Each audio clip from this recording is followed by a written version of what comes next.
Eduardo, como é? Estamos firme agora, Yeah, certo? acho que já melhorou um bocadinho. Deixa eu Penso que sim, fixar está aqui o tranquilo, está tranquilo, tema, está tranquilo. ver se eu consigo fazer isso.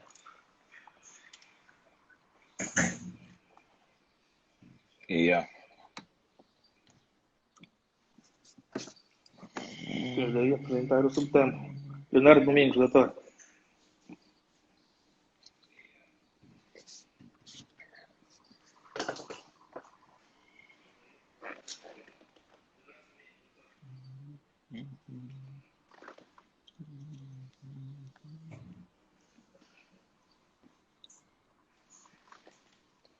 Boa, boa, boa.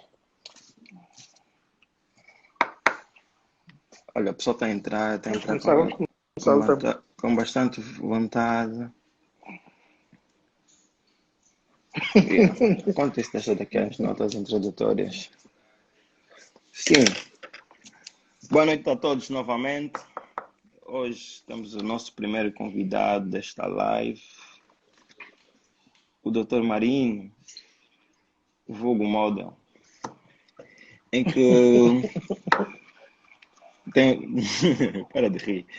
Tem o nome completo João Marinho Nunes Sebastião, que começou o ensino superior na Universidade Católica de Angola, curso de Direito, em que posteriormente mudou-se para Portugal, onde deu continuidade aos seus estudos na Faculdade de Direito da Universidade Autónoma de Lisboa, em que depois fez a pós-graduação em Direito Fiscal pela Autónoma Academy e atualmente está na Comissão de Serviço da Administração Pública, já em Angola, tendo exercido os cargos de chefe de secção e intercâmbio do Gabinete Jurídico do Governo Policial do Kwanza Norte, chefe de Departamento de Administração e Recursos Humanos no Gabinete Provincial da Educação no Kwanza Norte, membro da Comissão de Gestão do Gabinete Provincial da Educação no Kwanza Norte e atualmente exerce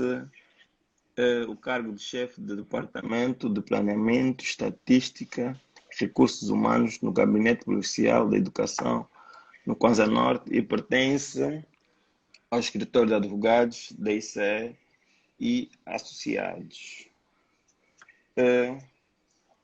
Com isto,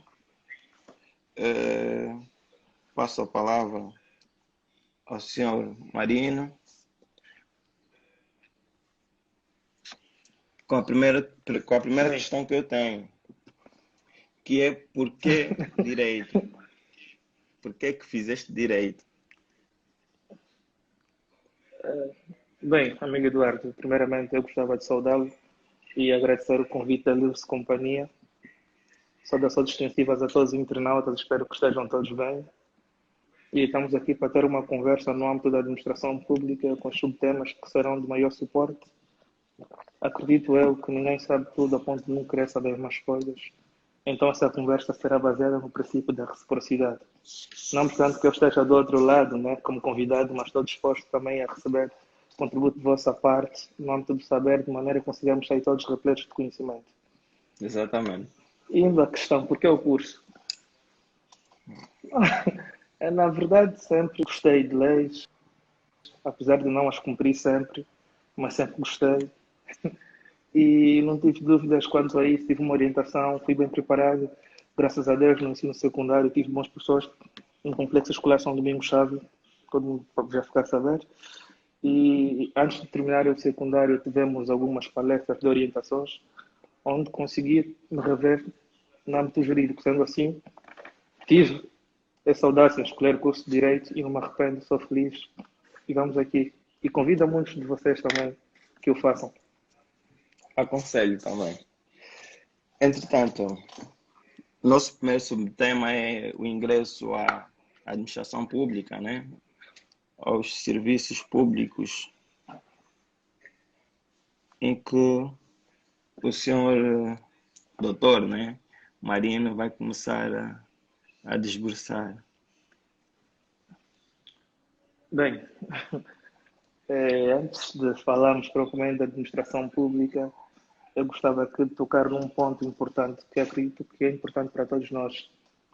que são os fins do Estado. O Estado tem três fins: segurança, justiça e bem-estar. Então, é importante que tenhamos consciência ou noção desses três fins. Sim, Exato. De igual modo, a administração pública. Bom, posso definir a administração pública como poder, pode ser definida como o poder de gestão do Estado, ou seja, a administração pública é o poder de gestão do Estado através de seus órgãos ou instituições, visando sempre o fim público. Será normal que durante esta conversa tenhamos repetições de público-público, porque a administração pública mesmo é o poder de gestão através de seus órgãos ou instituições, visando o fim público. Importante que se tome nota disto aqui. A administração pública rege-se nos termos da Constituição e da lei, o interesse público, através de seus princípios, que são o princípio da igualdade, o princípio da legalidade, o princípio da imparcialidade, o princípio da propriedade administrativa e do patrimônio público. Isso nos termos do número 1 do artigo 198 da Constituição da República de Angola. É importante que tenhamos consciência desse artigo, que é o artigo 198 da Constituição da República de Angola. Quanto à sua estrutura? A sua estrutura baseia-se em três princípios importantíssimos, que são o princípio da simplificação administrativa, o princípio da aproximação dos serviços à população e o princípio da desconcentração e descentralização administrativa. Repito, a administração pública rege-se com base em três princípios. Diferente do que falei acima falei da estrutura, que são os princípios da simplificação administrativa, o princípio dos serviços, da aproximação dos serviços e o princípio da descentralização e desconcentração. Sendo assim, de igual modo, penso que podemos ir num subtema muito, muito importante para todos nós jovens que pretendemos ingressar de alguma forma um dia à função pública, que é o ingresso.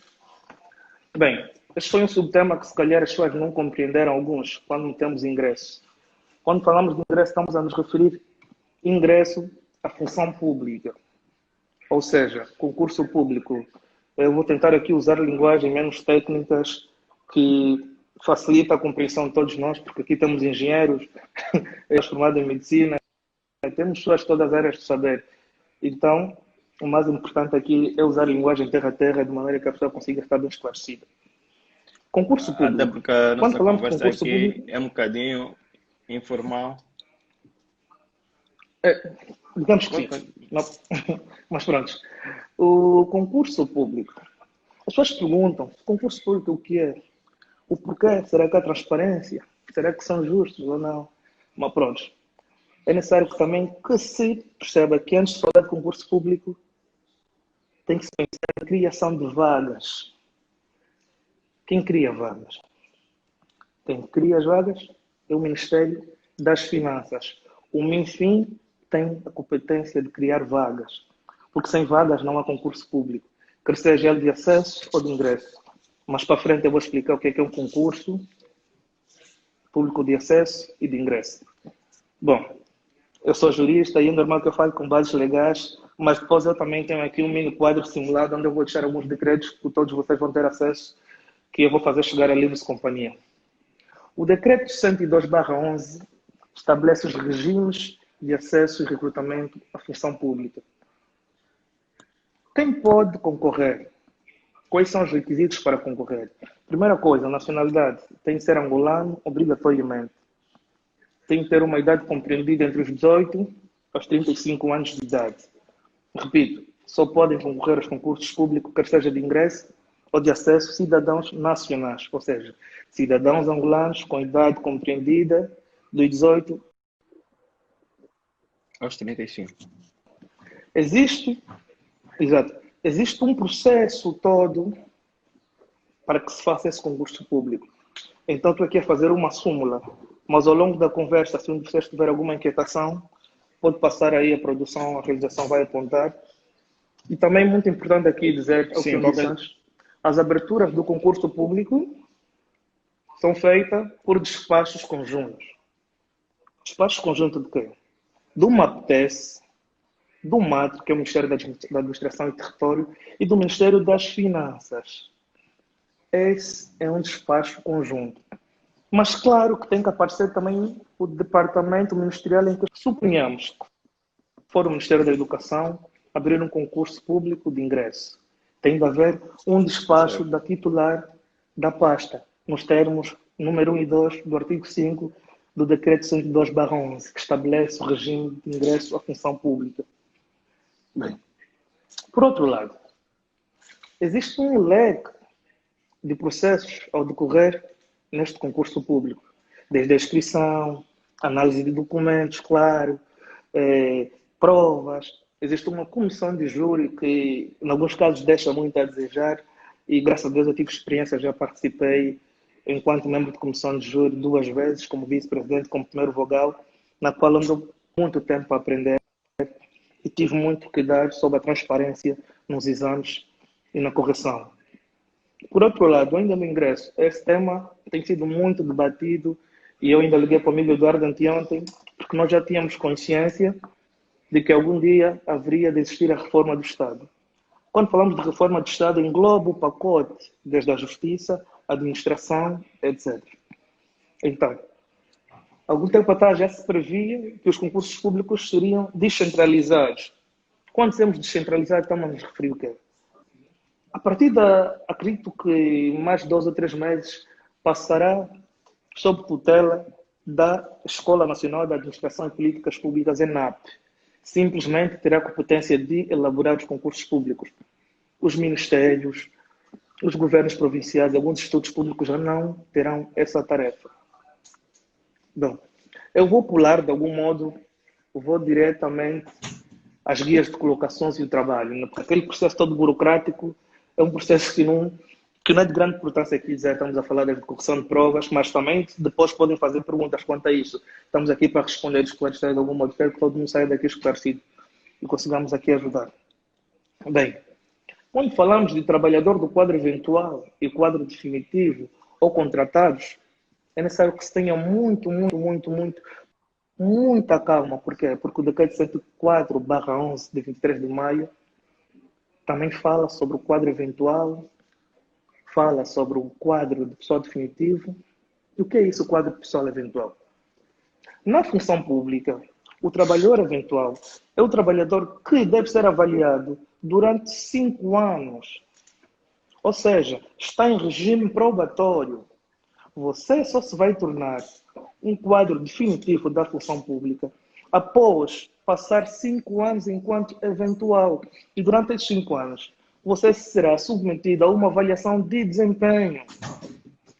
E nesta avaliação de desempenho, tem de apresentar uma nota superior a 12 valores, independentemente da carreira, se for carreira docente, se for carreira administrativa. O que tem que se fazer é uma avaliação de desempenho. Onde você vê o desempenho do seu técnico, acredito que nas empresas fazem. Então, após ter terminado esses 5 anos, você passa ao quadro definitivo.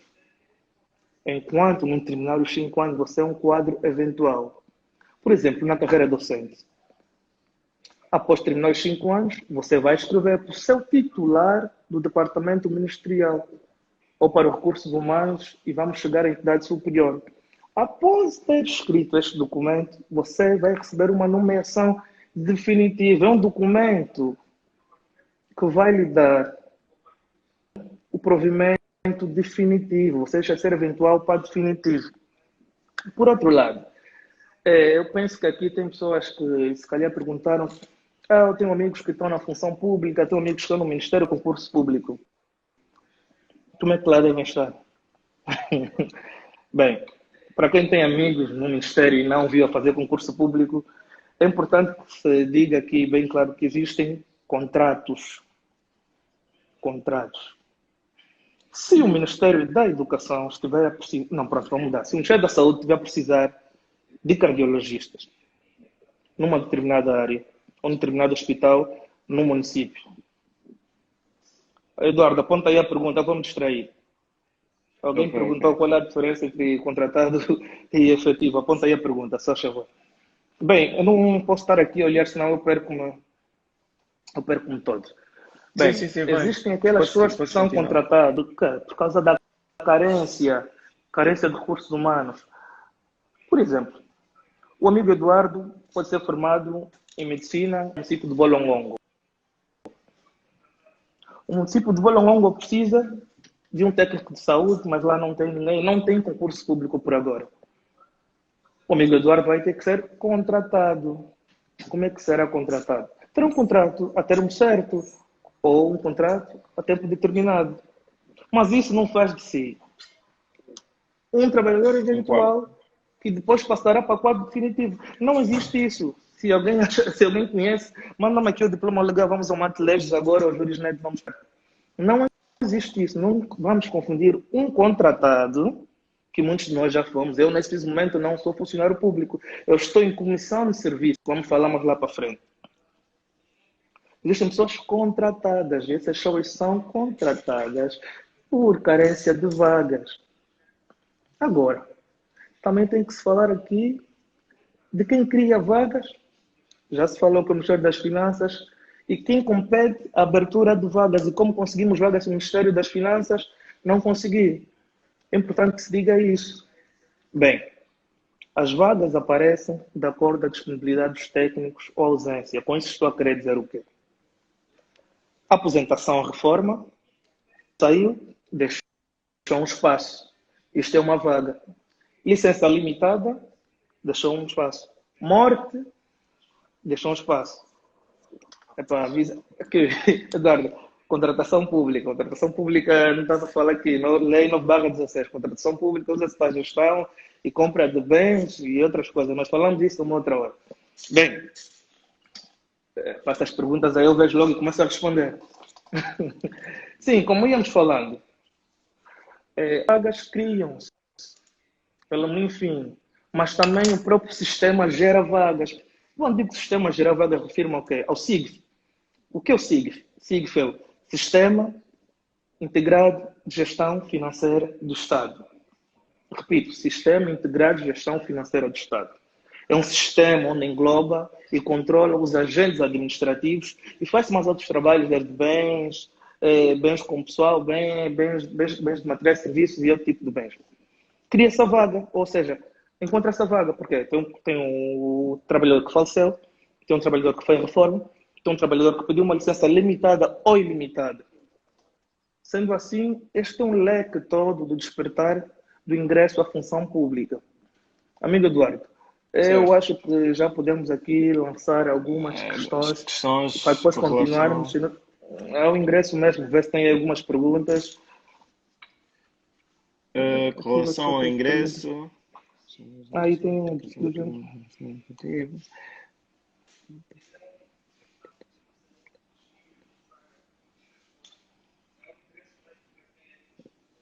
Aqui vai uma. No âmbito da contratação. Ok.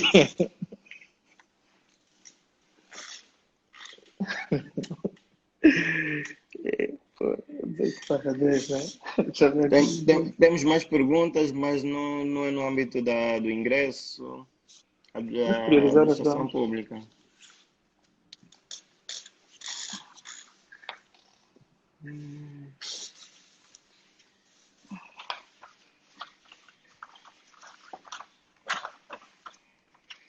Estou procurando uma lei do patrimônio. Quanto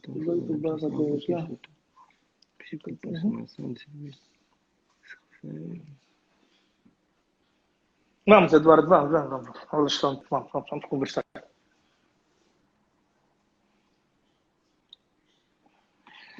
Temos aqui uma questão do Sapilson, que é como funciona a transição de uma categoria de um ministério para o outro. Por exemplo, sair do MINSA para o MED, mesmo depois de se tornar efetivo. Tu trabalhas num ministério e depois vais para outro ministério. Vamos. A pergunta é pertinente, mas aqui uma dificuldade de comunicação, não consigo perceber. Assim, será que é preciso fazer o concurso? Será que é preciso fazer concurso para sair de um ministério para trabalhar no outro? Tu que já és efetivo. Bem, se bem percebi, Estamos a falar de MED, Ministério da Educação, para o Ministério da Saúde, certo? Penso que sim. Foi isso? Pronto, então vou responder o que eu percebi. Bem, estamos a falar da mobilidade. A mobilidade é feita nos termos do Decreto Presidencial 113/10. Quando falamos de mobilidade, nós temos que ter consciência em que regime o funcionário encontra-se. Isso é muito importante. Se o funcionário encontra-se no regime probatório, efetivo, ok, definitivo, temos que ver a carreira. Você vai sair da carreira docente para uma carreira geral, o que implica nulidade. Estás na educação como professor. Vais para a saúde para uma outra carreira. Qual é esta carreira? Vamos ser médico. O professor não pode ser médico. É isso. Agora, se tivesse na educação, mas na carreira administrativa, que seja mais baixa, como mais alta, como operário, qualificado, auxiliar de limpeza ou técnico médio terceira, podia normalmente fazer uma mobilidade nos termos, já percebi, Sapilson, nos termos do decreto 113/13 fala da mobilidade. Mas enquanto carreiras diferentes, não, tem que ser por provimento administrativo. O que implica dizer que o caríssimo SAP terá que fazer mais um concurso público, porque estamos a falar de carreiras diferentes. O que em termos de cofre de Estado e o princípio da boa-fé já arranja um constrangimento, porque você ocupou uma vaga que podia ser para uma outra pessoa, ocupou uma capacitação financeira, usufruiu do dinheiro público e depois decidiu ir para a saúde. Sendo assim, amigo, não é possível. Se for nesses moldes, não é possível. E o decreto 113/13 explica tudo isso. E estamos aqui. Boa, boa.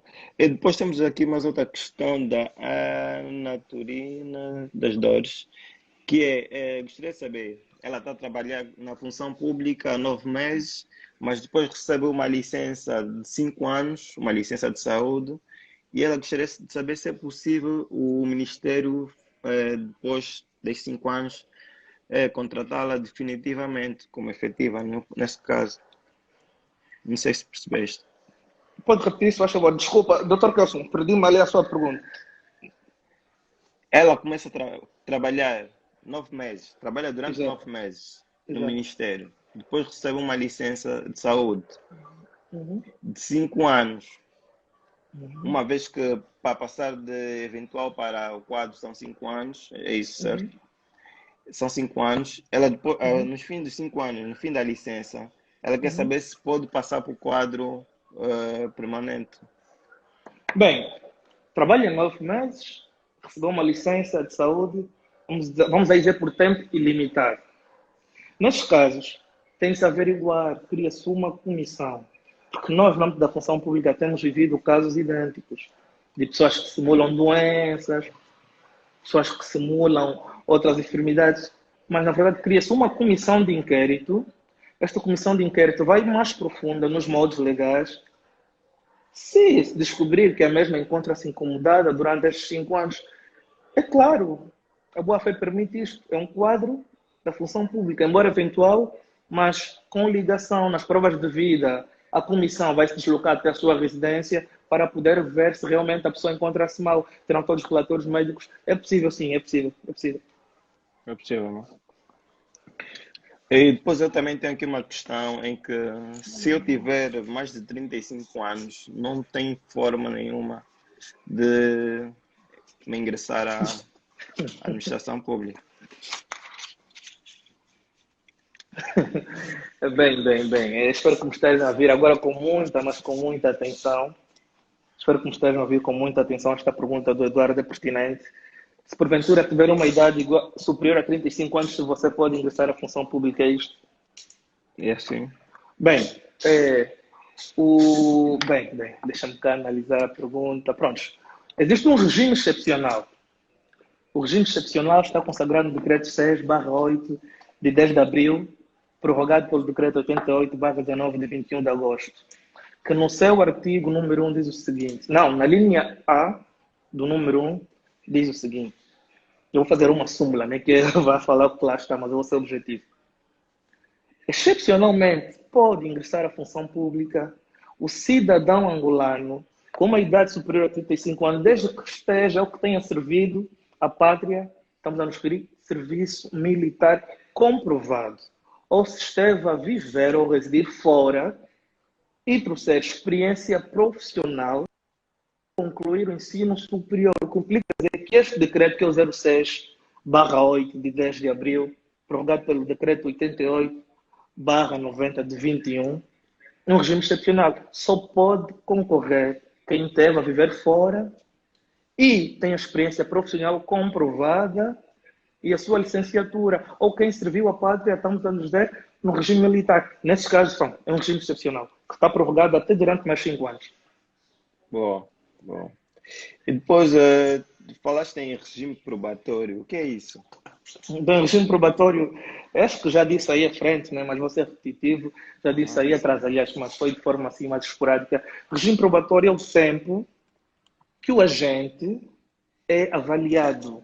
Ou seja, você só é definitivo se cumprir o regime probatório, que são 5 anos. Então, aí estamos a falar de regime probatório, para Eduardo.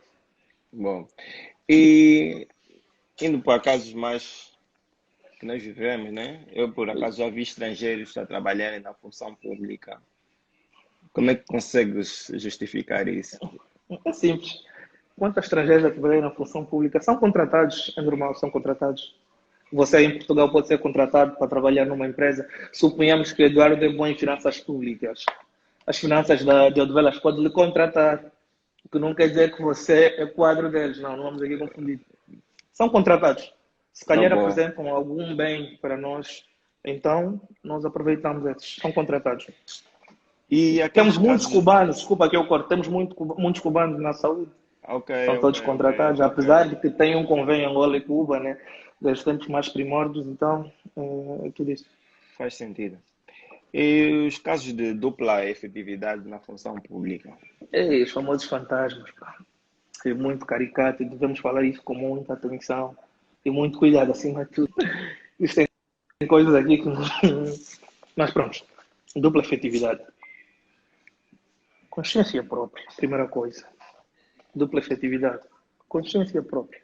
Existem triplas e tudo. Mas isso também porque o nosso sistema integrado de gestão financeira do Estado já foi muito frágil.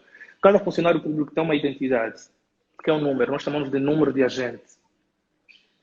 Número de agente. A dupla efetividade é um mal que se carrega há muitos anos. Nós, infelizmente, também jovens, né, que acreditamos que no futuro melhor, estamos a tentar trabalhar de maneira que consigamos terminar com os fantasmas, mas é uma luta, é uma luta. Por isso é que nós fazemos as provas de vida, para ver se realmente o Eduardo funciona aqui. Existem pessoas que recebem salário, mas nunca saíram de casa. Existem pessoas que têm salários, mas nem sequer têm noção que são funcionários públicos. Pagam segurança social, ninguém sabe porquê. Pagam IRT, ninguém sabe porquê.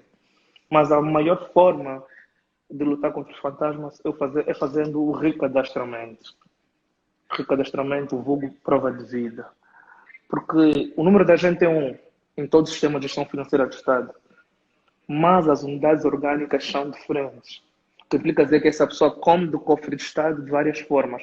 Mas hoje em dia nós temos trabalhado muito no aspecto de responsabilizar essas pessoas e fazer a devolução do dinheiro a partir da administração, não, a partir da delegação de finanças. Sempre que encontramos alguém que esteja com vínculo numa outra instituição pública, o mesmo é chamado e damos a liberdade de escolha agindo com o princípio da boa-fé. Se não acatar, nós vamos entregar às autoridades para o resolverem. Mas é algo que está-se a lutar para terminar, infelizmente. É muito desgastante para o Estado, é muito desgastante para o cofre do Estado, mas está-se a conseguir. Nos maiores casos, se encontramos o Eduardo a receber na educação e a receber na saúde, nós vamos dizer para escolher. Se não escolher, nós vamos mandar um documento às finanças onde você vai devolver o dinheiro durante 5 anos. O que implica dizer que você vai trabalhar 5 anos a custo O zero. dinheiro. Que é servir à nação. Né? Os mais patriotas gostam. Zero. Mas pronto, é por aí. Bom, bom. Olha, devido ao tempo, é melhor pularmos já logo para o próximo subtema. Não, vê se tem aí como é que fazer for, para a prevenção certo. desses. Olha, eu leio a pergunta do Mena Kuntuala. Como é que vamos fazer? Emerson, sim. Tu falta para a questão. Como é que vamos Ah, fazer a prevenção desse caso dos funcionários fantasmas? de- É com o recadastramento, fantasma. Mena Kuntuala. A maior forma de acabar com os fantasmas é o recadastramento, porque o número da gente é um, mas ele está em várias unidades orgânicas, ou seja, está em vários departamentos ministeriais ou institutos públicos. Nós temos trabalhado muito para que o SIGF surja com novas abas. a ponto de conseguir identificar se o menor quando ela recebe na polícia, não pode receber mais no Ministério das Finanças ou no outro ministério. Então, assim que forem apanhados, os médicos vão ser responsabilizados, vão ter que devolver o dinheiro, vai para a CUT, que é a conta única do Tesouro. Boa, boa. Já chegou aqui. Então, vamos passar para a reforma. A reforma que é... Deixa eu só aqui arrumar isto. Passar para a reforma, né? Como termina, né? Depois do ingresso, trabalhar tantos anos.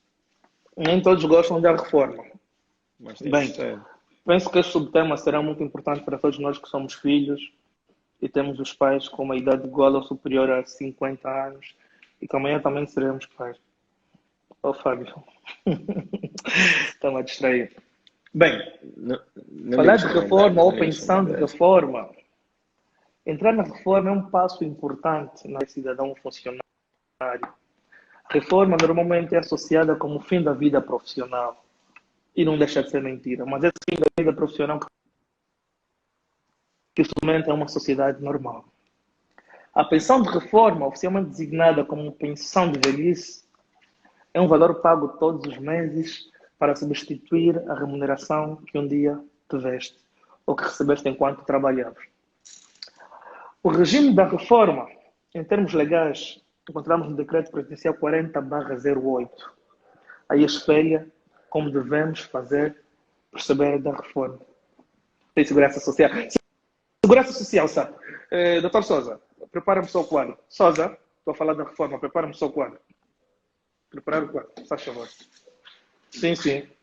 Como eu ia dizendo, perdi-me totalmente. Então aqui alguém que me está a auxiliar, porque eu vou aí dar um exemplo. É rapaz um pouco distraído. Bem, a reforma nos modos do artigo 2 do 40/08 é um processo no qual o funcionário tem de usufruir, em termos miúdos. Acho que todo mundo, depois de trabalhar, precisa de descanso. Agora, como ir para a reforma? Quais são os requisitos para ir para a reforma? Existem dois tipos de reforma.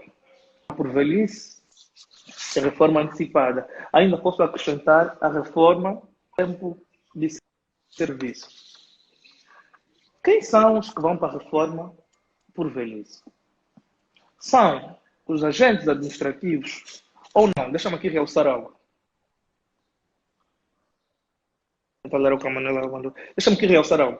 Reforma, quando falamos de reforma, falamos para geral, quer seja para os privados como para os públicos. Então, vamos aqui para ter uma conversa mais aberta. Os agentes com idade superior ou igual a 60 anos vão para a reforma por velhice. Quando falamos de 60 anos, falamos que é o limite para o funcionário público estar diante à frente administrativa. Por outro lado, 420 meses equivalem a 35 anos de serviço. 420 meses equivalem a 35 anos de serviço. O que implica dizer, se fores para a reforma por tempo de serviço, tem de ser com 35 anos de serviço.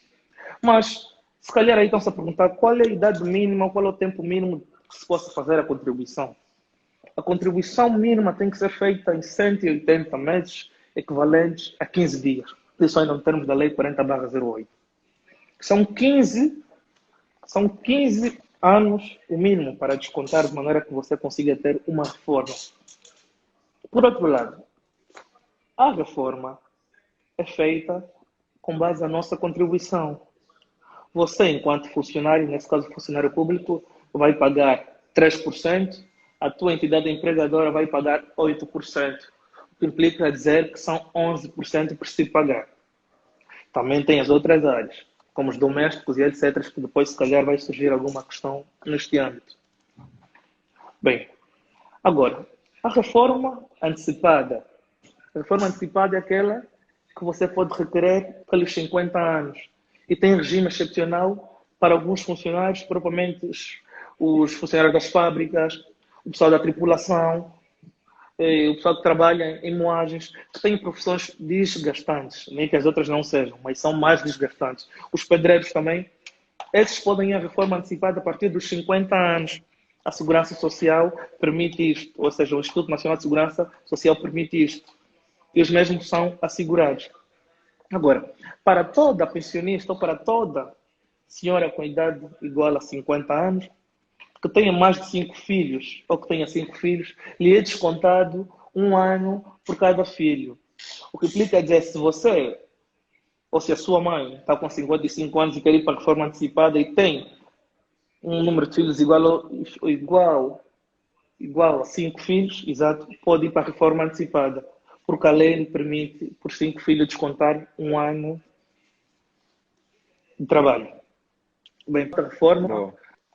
não tem muito segredo aqui, não tem muito segredo, não temos muito segredo, preferia que colocassem questões, porque na verdade a reforma é mesmo reforma, é alternância, para alguns casos é descanso. Então, prefiro que façam perguntas. Agora, questões relativamente à reforma. Está aí a rir o quadro de Sousa. Ele tem que montar a... Ah, pois. Marina, Eu esqueci eu tenho aqui uma totalmente. questão. Exato. Eu esqueci totalmente. Quis fazer aí uma fórmula para ajudar como é que se calcula Como é que se calcula? a reforma. Tem uma fórmula. Tem uma Ok, fórmula. ok. Eu vou pedir aí o amigo Deixa, que... Calma aí. Eu vou pedir aí o Sousa que o levante para Sousa. poder aqui. Dás-me aí uma caneta, só favor. Dá-me aí uma caneta. Câmera para mim. Olha, vira Olha, neste caso a câmera se testa. quiser, Sim, para poder filmar assim. se quiserem ir para a reforma cedo, façam filhos. Calma aí, deixa-me só aqui.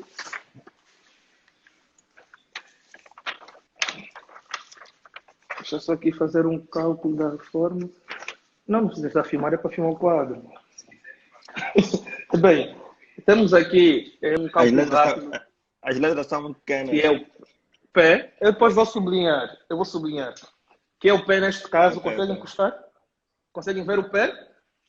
Estamos a ver, estamos a ver, estamos a Este é ver. o pé. Sim.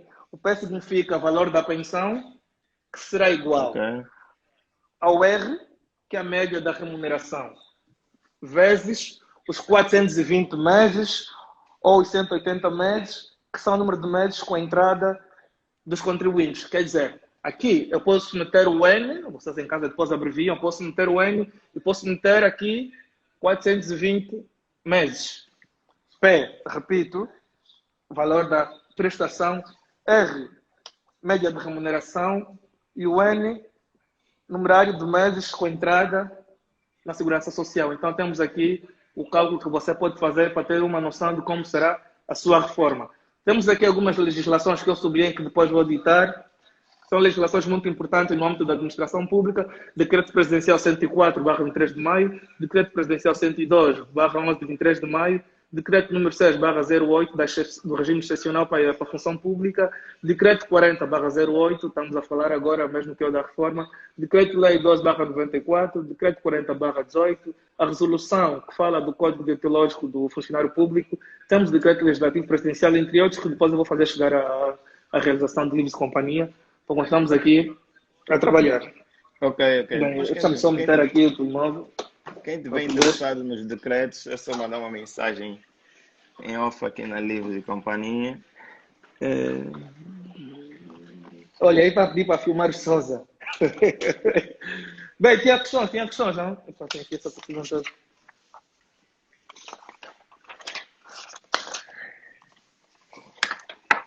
Tinha questões aí para colocar, Eduardo, então. Tem sim. Deixa-me só aqui, panquei aqui algo, mas eu já... Vai, podemos continuar. Vou responder esta. Deixa-me que eu responda esta dos Santos, acho que é isso. Quando uma pessoa se reforma, há mudança no salário? Boa pergunta. Por acaso, o salário é bem-vindo. Eu vou partilhar aqui um segredo convosco, que acho que será muito importante para todos nós no futuro próximo. Suponhamos que eu tenha um salário bruto de 400 mil kwanzas. Eu tenho que pagar o IRT, tenho que pagar a segurança social, o que desconta bastante. Agora, com essa nova tabela de IRT, nem vamos aqui calcular, porque varia muito. Mas eu tenho 400 mil kwanzas bruto. Quando me é descontado o imposto de rendimento de trabalho e a segurança social, o meu salário diminui. Quando eu vou para a reforma, eu passo a receber aqueles 400 bruto. Mas só passarás a receber aqueles 400 bruto se você, no último ano, receber um salário igual a 400. Isso no âmbito da administração pública. Vais para a reforma de acordo com o seu último salário. O seu salário vem líquido, os 400, vem bonitinho. Quanto os privados é necessário que se contribua, suponhamos, eu estou na administração pública a receber 400 mil quantos? Para ir para a reforma. Eu vou me desvincular da administração pública, vou a uma empresa privada que me vão pagar 1 milhão de kwanzas. E ainda posso trabalhar alguns anos. Isso é um truque. É um segredo que eu estou a partilhar convosco. Yeah. Eu vou para uma empresa privada que me vão pagar 1 milhão de kwanzas. Trabalho nesta empresa durante 3 anos, vou descontando, que é legal, o mesmo 11%, 8% da entidade empregadora e 3% do empregado. Eu vou descontar durante 3 anos este 1 milhão de kwanzas e quando eu for para a reforma, vou com salário de 1 milhão de kwanzas bruto. Aí tu fez uma reforma excepcional, embora que para muitos isso não é nada. Mas tu vais para a reforma tranquilo. Tranquilo. Olha, nessa cena também, permitam-me que eu estive aqui a repensar, eu tinha que passar a informação de quem paga o seu salário a partir do momento que você vai à reforma é o Instituto Nacional de Segurança Social, uma entidade empregadora na qual você esteve, porque você andou a descontar no Instituto Nacional de Segurança Social. E, por outro lado, uma obrigatoriedade. Todo pensionista, após desvinculação, tem que ter uma conta no BPC. O que implica dizer que o seu salário ou qualquer outra pensão só é pago no BPC. Mas, desculpa, Sim, diga, Eduardo. Há pessoas que trabalham no público, mas recebem um salário noutras contas. Não, isso domicílio salarial é tranquilo, mas enquanto reforma, a Segurança Social lhe obriga a ter uma conta no BPC. Okay. É obrigatório. Não há ninguém que receba a reforma numa outra banca. Isso deve ser alucinação. Todos os reformados têm o salário no Banco de Poupança e Crédito. Aliás, o BPC é um dos acionistas, ou a Segurança Social é dos acionistas do Banco de Poupança e Crédito. Ok. Essa foi boa. Depois, a próxima questão é... Vês perguntas. Como é que fica o caso de um pensionista que contribui durante 15 anos e depois acaba por morrer?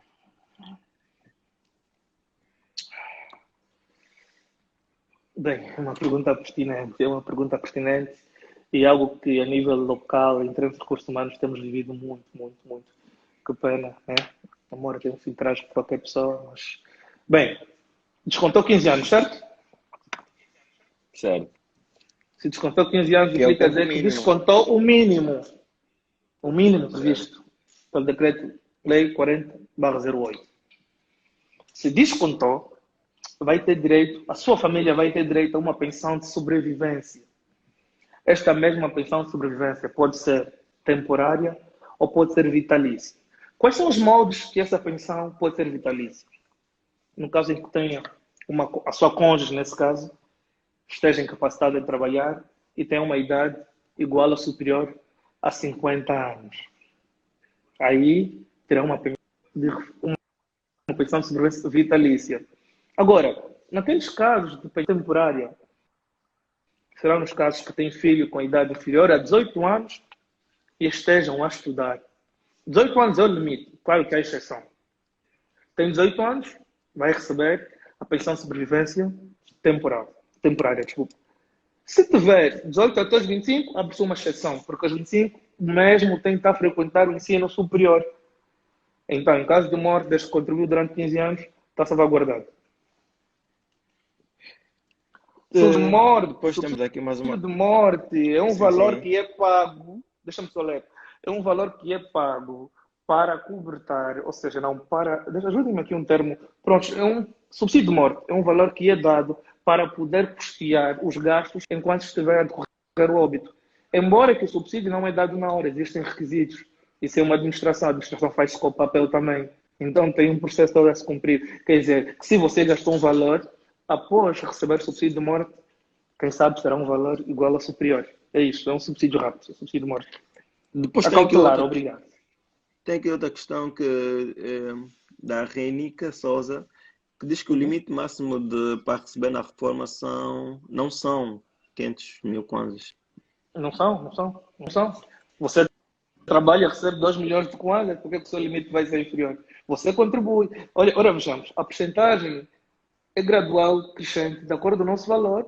Quem recebe 35 mil kwanzas, a descontar, você tem que ver se desconta quanto. Quem recebe 2 milhões, claro que 3% de 2 milhões, não estamos a falar de 30 mil kwanzas, então há que ser justo nesse caso. Boa. E para fechar esse tema, no caso das empregadas, nós em Angola temos muito os mercados informais, de certeza que não descontam.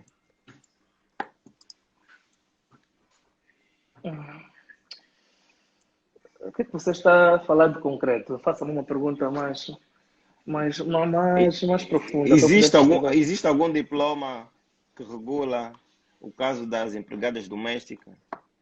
Quais são as percentagens que elas têm que descontar para a Segurança Social caso estiverem inscritas? Calma aí. Você quer saber de concreto se as empregadas domésticas descontam e se alguma lei que as defende, certo? Certo. Bom, primeiramente, nós devemos ser humanos e devemos tratar as pessoas como gostávamos que nos tratassem. Tem-se um decreto. Se não estou em erro, é o decreto 150/16. Sim, o decreto 150/16 de 9 de agosto. É o decreto 152/16 de 9 de agosto, que fala sobre o regime de contrato de trabalho das domésticas e a sua proteção. Primeira coisa, é importante e obrigatório que todas as nossas empregadas domésticas tenham um contrato. Pode salvaguardar o seu futuro enquanto empregador e o dela enquanto empregado. É importante e obrigatório que as nossas mamães lá de casa, como as tratamos, tenham um contrato de trabalho. Nos modos da Lei Geral do Trabalho, deste decreto que eu acabei de citar, o 155/16 de 9 de agosto. Agora, as empregadas, desculpa o termo, as domésticas, pagam também segurança social. Neste caso, elas podem pagar com uma porcentagem mais abaixo. A entidade empregadora paga 6%, e a empregada, neste caso, paga 2%, equivalente a 8%. Diferente dos funcionários públicos normais, ou por conta de outrem, que pagam no total 11%. Então, implica dizer... Certo. Desculpa? Sim, pode continuar. Sim. Sim, estava a dizer que as empregadas domésticas pagam 2% e a entidade empregada 6%, fazendo no total 8%. E assim vão pagando, os outros regimes são iguais, no mínimo 15 anos, no máximo 35 anos, equivalente a 420 meses, para que depois possa ter a sua reforma ou pensão por velhice. Vamos passar agora para... Tem mais alguma pergunta aí? Deixa eu arrumar isto.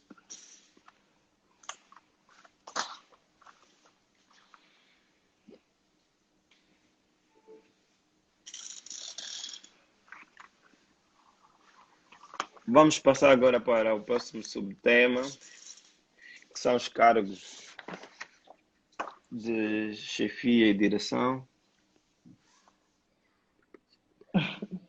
Há empregadores que contam no salário e pagam elas, mas... Está errado. Tem que descontar. No caso, trabalhador de uma empresa sem contrato, não for remunerado, onde é que tens? Tem a sala de trabalho, irmão. Tem que ir à sala de trabalho, Tribunal Provincial. Você não pode trabalhar sem contrato. Tem que rever isso. Espero que eu tenha esclarecido. Tem que fazer uma queixa. Tá? De certeza que vão levar para a sala de trabalho. Ingresso em empresas que trabalham para o Estado. Tem alguma ligação com o ingresso da pessoa? Não percebi isso, essa pergunta, Leonardo. Não percebi a pergunta. Penso que ele quer perguntar se o ingresso... Ela é uma menina. Desculpa. O ingresso de empresas que trabalham para o Estado. Ou seja, entrar numa empresa que tem um contrato com o Estado tem alguma ligação com o ingresso sinceramente também não percebi muito bem o que é que ela quer dizer. Sim, Melhor. Manuel, a liberdade contratual existe. A liberdade contratual é aquilo que tu escolhes se queres ou não.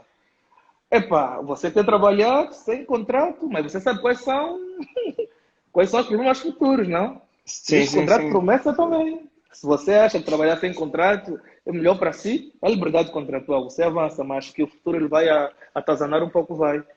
Vai sim, vai, posso lhe garantir. Também, também. É, bem, eu não. Mais ou menos. É, será que existe alguma instituição que controla as empregadas domésticas? Bem, que eu saiba, não conheço. Acredito que deve Algum, existir. Quanto a isso, manifesto a al- minha ignorância e desconhecimento. Não, algum sindicato? não, não conheço, não conheço. Eduardo, Olha, já são 20 horas, era suposto ser uma hora. É melhor passarmos para os cargos de direção e chefia. Penso que tens muito a dizer nisso, uma vez que é o papel que mais desempenhaste, ser chefe. não. Olha, eu sei, chefe, até certo ponto as coisas interpretam muito mal. Existe possibilidade do funcionário ser reformado? Existe, Mauro Giovanni. Existe. Temos aqui pais que estão com 67 anos, não querem, não querem ir para casa. Já estão com 67 anos, 68, não querem ir para casa. Então, tem como sim, compulsivamente, desde que haja também um despacho do departamento ministerial ou do titular desse departamento ministerial, porque na verdade nós temos pessoas com 70 anos de idade, ainda sonham em ter um salário fora do normal, por isso é que não vão para a reforma. Mas nós não somos máquinas, não somos humanos, somos sensíveis, temos prós e contras na vida, então devemos ir para a reforma. Existe sim como ir para a reforma, compulsivamente existe. Ah, desculpa, Eduardo, direção e chefia, né? Sim, sim. Claro, direção e chefia. O Dr. Kelson, não sei se o Dr. Kelson está aí, é um amigo que conversou muito comigo acerca desse cargo de direção e chefia. Nós, quando falamos de cargo de direção e chefia, não devemos nos focar só em ser chefe, não. Isso está errado. Mas é importante aqui dizer que o cargo de direção e chefia está estipulado no Decreto-Lei 12/94, de 6 de julho. Decreto-Lei 12/94, de 6 a 1 de julho, se não tenho erro. Fala sobre os cargos de direção e chefia. Direção e chefia é o quê? Pronto. Vou começar a falar a nível central. Quando falamos a nível central, estamos a falar simplesmente de Luanda. Quando falamos a nível local, estamos a falar das outras 17 províncias. Doutor Gelson está aí, obrigado. O cargo de direção e chefia são cargos que podem existir por conveniência de serviço e confiança política, como por meritocracia de um técnico que seja pelo menos técnico médio ou técnico superior. Refiro-me a quê? Eu, nesse momento, estou em comissão de serviço, na instituição em que você disse no princípio, mas não sou funcionário público. Vamos contrastar, vamos diferenciar isto. Foste nomeado em comissão de serviço. Desgruda-te a esta cadeira. Porque da mesma forma que você foi nomeado em comissão de serviço, você vai ser exonerado em comissão de serviço. Não é um cargo para toda a vida. Isso é rotativo. Por isso, desgruda que vem uma outra pessoa que possivelmente sabe mais do que tu e tem mais para dar. Agora, a nível central, qual é a direção-chefia que aqui é? Estamos a falar de um diretor nacional, diretor nacional da energia e água, diretor nacional da educação, inspetor geral. Esses são separados, todos são diretores nacionais. No âmbito do 12/94, cargo de direção-chefia, esses são diretores. Eduardo, cuidado, isso depois de uma hora acho que desliga, já vi por autismo. Pertence ao cargo de direção. Agora, chefia. Chefia somos nós. Somos nós, administrativamente, mais abaixo. Que existe o chefe de seção, chefe de repartição e no topo dos chefes de departamento. O chefe de departamento tem que ter perfil também, né? O decreto 12/94 fala tudo sobre isso. Primeira coisa, se não for em comissão de serviço e se você estiver dentro da mesma unidade orgânica, você não pode ser chefe, Kiwi. ou Eduardo, desculpa. Por exemplo, o Dr. Kelson, se estiver a trabalhar no Ministério da Economia e Planeamento, se estiver no Ministério da Economia e Planeamento, o Dr. Kelson, no seu segundo ano, o Dr. Kelson não pode ser um chefe de departamento. Diferente de que se tiver Instituto Público. Porque tomei conhecimento que no Instituto Público tem um diploma específico que faz menção aos cargos de direção e chefia. Sendo assim, o Dr. Kelson Ronaldo tem 2 anos. É funcionário eventual. Por mais capacidade que ele tenha, por mais expert que ele seja, ele não pode ser chefe de departamento nem chefe de secção. É o 12/94. 12/94. 12/94 de 1 de julho, do amigo Wesley. Ele fala sobre o cargo de direção e chefia. Voltando ao assunto. Dr. Kelson não pode estar no regime probatório. O regime probatório prende a nível do sistema integrado de gestão financeira. Se você sai desse regime eventual para cargo de direção e chefia, você está desvinculado. O que implica dizer que você, se tentar voltar aí, será putativo. Tem que fazer novamente concurso público. Por isso é que há casos que vêm conveniência de serviço. No meu despacho de nomeação aparece, por conveniência de serviço, no termo da lei 15/6 da Administração das Taxas, é nomeado o João Marino em comissão de serviço. Porque eu não sou quadro do governo. Fui por confiança política, tecnocracia, desta parte, e meritocracia, como bastasse, né? Então, aí Sim, eu sim. sou chefe. Agora, se o Dr. Kelson está no Ministério do Planeamento há 10 anos, tem um perfil que tem que ser avaliado. A avaliação de desempenho é muito importante dentro dos institutos, é muito importante dentro da função pública. Você não cresce na carreira se você não for bem avaliado. Há necessidade de ser avaliado continuamente, todos os anos. Em princípio, de cada ano, você tem que ser avaliado. Cria-se uma comissão dentro do seu gabinete para se fazer uma avaliação de desempenho que você tem que sair bom ou bem. Sendo assim, para ser chefe, é necessário que se faça isso, que se cumpra os requisitos, ter idade igual ou superior a 18 anos. Né? Você deve estar a se perguntar, como é que ele tem 18 anos e vai ser chefe de departamento ou chefe de secção, se o mesmo não tem o tempo no 12/94? Eu vou lhe responder. Ele vai aí, na questão, por isso eu te perguntei de reforma de inflação. Doutor Costa, vamos lá chegar. Olha, Marina, só temos mais um. Marina, só temos mais Sim, um sim. minuto. Vai Não, cair. desliga e liga, Depois desliga e liga, voltamos. desliga e liga. Então convém E desligar já voltamos para então. terminarmos. Desliga, sim. Até já, pessoal, desliga e Ok. salva, só